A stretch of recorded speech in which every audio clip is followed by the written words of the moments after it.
জুলাই বিপ্লবী শরীফ ওসমান হাদির স্ত্রী যখন অন্তঃসত্ত্বা তখনই গণ অভ্যুত্থানে ঝাঁপিয়ে পড়েছিলেন শরীফ ওসমান হাদি। তার এত বড় বিপ্লবী হয়ে ওঠার পেছনে তার স্ত্রীর অবদানও কম নয়। তোর সাথে পাঞ্জালারা ওসমান হাদির স্ত্রীকে কেউ কোথাও না দেখে অনেকেই প্রশ্ন তুলছিলেন কেন তার স্ত্রী ক্যামেরার সামনে আসছেন না। খোঁজ নিয়ে জানা গিয়েছে ওসমান হাদির স্ত্রী এতটাই পর্দানশীল যে তিনি কোনো অবস্থাতেই পর্দা ভাঙতে রাজি নন। অনেকেই আবার ভেবেছেন হাদির স্ত্রী হয়তো এমন পরিস্থিতিতে প্রচণ্ডভাবে ভেঙে পড়েছেন। পরে মারফিয়া নামের হাদির এক পরিচিত নারী সম্প্রতি জানিয়েছেন হাদি ভাইয়ের স্ত্রী অনেক বেশি স্ট্রং, তাকে আর কে কি সান্ত্বনা দেবে, তিনি সবাইকে সান্ত্বনা দিচ্ছিলেন।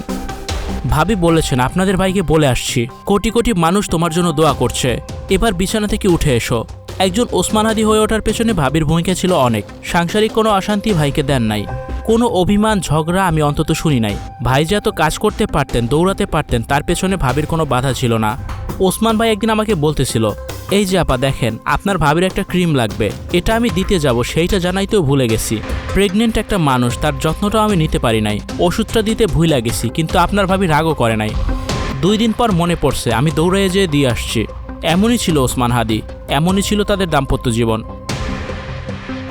আমাদের ভাতিজা কত সৌভাগ্যবান মাশাআল্লাহ, সে যে এমন সাহসী ধৈর্যশীল রমণীর গর্ভে জন্মেছে। ওসমান হাদির মতন একজন বীরের রক্ত তার দেহে বইছে। আমরা আমাদের ভাতিজাকে মুক্তার মতো নিরাপদে রাখবো ইনশাআল্লাহ।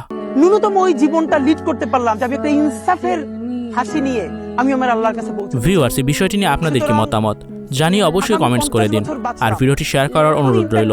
আমারে দিয়ে দেশের জন্য, রাষ্ট্রের জন্য, উম্মার জন্য, জাতির জন্য, কিন্তু আমি ধরেন 5 বছর বাঁচলাম। ভিডিওটি দেখার জন্য অসংখ্য ধন্যবাদ। এমনই আরো ভিডিও পেতে যুক্ত থাকুন আমাদের সাথে। Icon Focus 24 TV, powered by 4D 4th dimension. আমাদের চ্যানেলটি সাবস্ক্রাইব করে আমাদের সাথে থাকুন।